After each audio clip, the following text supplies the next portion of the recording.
Hi everyone. మనం Telugu grammar గురించి తెలుసుకుంటున్నాం కదండి. అందులో ఇంకో టాపిక్ వచ్చేసరికి వ్యుత్పత్త్యర్థాలు. ఏంటి?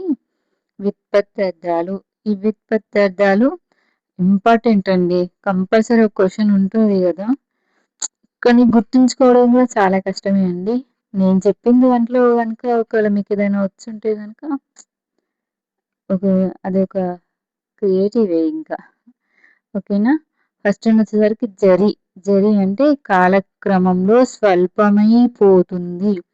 కాలక్రమంలో స్వల్పమైపోతుంది. ఏంటది? సెలయేరు. సెలయేరుని ఏమని పిలుస్తారండి? జరి అని పిలుస్తారు. ఇది ఏమైపోతుంది? కాలక్రమంలో తగ్గిపోతుంది. స్వల్పమైపోతుంది అంటే తగ్గిపోతుంది. నెక్స్ట్ మహాగ్రేవి. మహాగ్రీవి అంటే పొడవైన కంఠం కలది. పొడవైన కంఠం కలది. పొడవైన కంఠం దేనికి ఉందండి? ఒంటె. ఏంటి? ఒంటె. మహాగ్రీవి అంటే ఒంటె. నెక్స్ట్ మూషికం. అందులోనే మూషికం. మూషికం అంటే ఎలుక. అంటే అన్నాదులను దొంగలించేది ఎలుక. అన్నాదులను దొంగిలించేది ఎలుక. దేన్ని? మూషికంను ఎలుక అని పిలుస్తారు. గణపతి దగ్గర బాగా తెలుసు ఇదైతే మూషికం అని అంటారని అందరికీ ఆల్మోస్ట్ తెలుసు. కానీ అన్నాదులను దొంగిలించేది అనేది మీనింగ్ అండి. ఓకేనా? నెక్స్ట్ వృక్షము అంటే చీకటిని పోగొట్టున్నది. వృక్షము అంటే చీకటిని పోగొట్టున్నది. చుక్క అంటండి.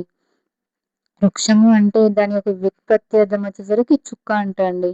ఏంటిది మీనింగ్? చీకటిని పోగొట్టున్నది. చీకటిని పోగొట్టున్నది. నెక్స్ట్ లాస్ట్ వన్ వచ్చేసరికి భూరోహము. భూమి అందు మొలిచేది అంటే చెట్టు. ఇది ఈజీగా గుర్తుపెట్టచ్చండి. భూరోహం అంటే చెట్టు అండి. ఈ మీనింగ్ తెలిసి ఏంటి? భూమి అందు మొలిచేది. భూమి అందే కదా అండి మొలిచేది. ఆకాశం నందు అయితే మొలదు కదా. ఓకేనా?